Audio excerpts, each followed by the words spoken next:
Halo kawan-kawan semua, apa kabarnya hari ini? Selamat datang lagi di kuliah virtual Fedi Arifin bersama saya Erik Budi Sandiko ya. Oke, kali ini kita akan membahas tentang sampah ya.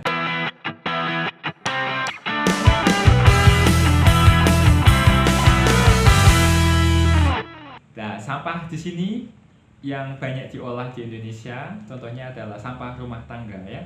Kita lihat datanya di sini ada dari katadata.co.id ya. Ternyata 66,8% pengolahannya sampah rumah tangga tersebut dibakar ya.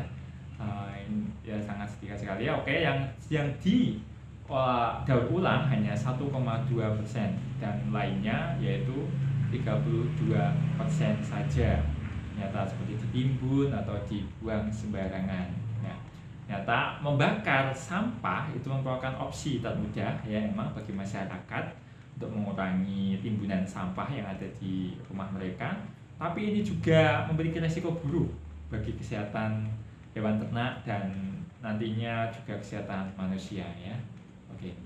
Nah, di sini kita juga lihat dari jurnal Chemosphere ya, ada di sini di Amerika tahun 95 bahwa pembakaran dari PLTS atau bisa juga pembangkit listrik tenaga sampah itu menghasilkan suatu senyawa yang cukup berbahaya yaitu dioksin. Dioksin ini sangat persisten atau sulit terdegradasi di lingkungan dan di tubuh hewan maupun manusia ya. Yang di sini juga kita ketika membakar kayu dan membakar juga sampah akan menghasilkan dioksin yang cukup tinggi ya seperti itu, dan juga bisa membakar contohnya adalah batu bara, membakar plastik juga ya. Jadi ya sampah-sampah kita kan juga banyak plastik, dengan dibakarnya sampah yaitu dia mengandung polimer dan ada klorinnya di situ, dia akan bisa menghasilkan dioksin yang beracun bagi tanaman, hewan dan manusia ya. Oke, dan di sini nantinya bahwa bagaimana sih manusia bisa terkena dioksin ini. Jadi itu tadi awalnya adalah sampah yang dibakar ya, dioksinnya akan mengudara atau tadi nanti menjadi gas dan di udara. Ada juga sebagian mungkin masih ada di sisa-sisa pembakarannya dan akan kena air hujan dan akhirnya akan dialirkan ke lingkungan dan akhirnya nanti bisa ada di dalam rumput, ada juga yang di air perairan dan akhirnya dimakan oleh ikan, atau juga tadi ada rumputnya dimakan oleh sapi dan akhirnya sapi akan dipotong, dagingnya dimakan manusia, susunya juga akan dimakan manusia. Dan itu daging dan susu adalah sumber terbesar yang akhirnya meracuni manusia dengan dioksin ya. Itu ya, kita lihat di sini juga ada di Amerika ya, bahwa emang tadi adalah daging sapi dan susu itu sumber besar, dan lainnya juga bisa dari tadi adalah ayam ya seperti itu, dan babi juga, ada juga dari telur sebenarnya, dan itu akhirnya menjadikan kontaminasi bila dikonsumsi manusia bisa meningkat itu tadi keracunan dan akhirnya memiliki efek-efek buruk ya seperti itu. Dan dioksin di tubuh manusia butuh waktu 7-11 tahun untuk turun ya radioaktifnya. Jadi itu sangat lama sekali ya. Jadi bisa bertahan di tubuh manusia dalam jangka waktu tahunan. Oke, di sini akan kita lihat juga bahwa dioksin ini bisa menyebabkan penurunan kesehatan, yaitu terutama seperti adalah akan tidak nafsu makan, juga bisa tadi adalah juga kelemahan tubuh, bisa juga adalah mudah lelah, juga depresi, dan juga akan pengurangan berat badan, juga bisa bila terkombinasi lebih besar mungkin akhirnya menjadi kanker, dan akhirnya juga bisa menjadi penyakit kulitnya mengkerut seperti itu, ada diabetes juga, bisa merusak sistem imun ya atau imunitas tubuh ya. Jadi sangat bahaya. Contohnya di sini juga ada Presiden Ukraina yang terpapar dioksin, yaitu awalnya sebelumnya dia wajahnya adalah bersih atau tidak mengkerut, tapi setelah 3 bulan kena keracunan dia wajahnya sangat mengkerut dan jelek seperti tua ya. Lalu setelah 3,5 tahun baru wajahnya bisa kembali lebih mulus lagi. Dan di situ juga ada gambar tentang bahwa petani yang terkena dioksin kulitnya menjadi seperti terkelupas, warnanya tidak seragam, dan akhirnya dia bisa akhirnya mengelupas seperti itu akibat terpapar dioksin ya. Jadi dioksin itu ditemukan seluruh dunia di lingkungan dan rantai makanan, terutama di jaringan lemak hewan ya. Lebih dari 90% paparan manusia melalui makanan tadi, terutama daging dan produk susu, ikan, dan kerang. Jadi mohon perhatiannya bagi masyarakat semua, apabila mengonsumsi daging, susu, ikan, dan tadi kerang, mohon dicek dulu kandungan dioksinnya agar tidak terakumulasi di tubuh dan kesehatan masih terjaga. Gitu. Nah, di sini saya sarankan untuk masyarakat semua untuk mengurangi pembakaran sampah, atau kalau bisa mari kita bersama-sama untuk menyetop pembakaran sampah plastik maupun yang lainnya ya, semua sampah rumah tangga. Dan mungkin juga bagi kita akan anjurkan ke pemerintah untuk agar lebih mau mengolah sampah di suatu pusat, jadi terpusat seperti itu, suatu daerah, agar tidak mudah mencemari lingkungan pemukiman seperti itu ya. Jadi kita bisa mengurangi efek-efek gas berbahaya seperti dioksin ya. Oke.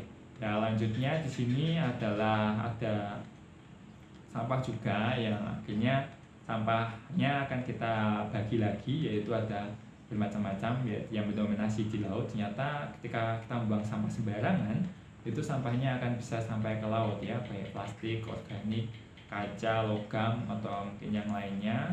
Sama ada popok juga, kantong plastik, mungkin sekarang yang paling banyak adalah masker dan APD ya, akhirnya juga bisa saja sampai ke laut. Jadi di sini data dari katadata.go.id bahwa sampah organik itu mendominasi sampah yang ada di laut ya.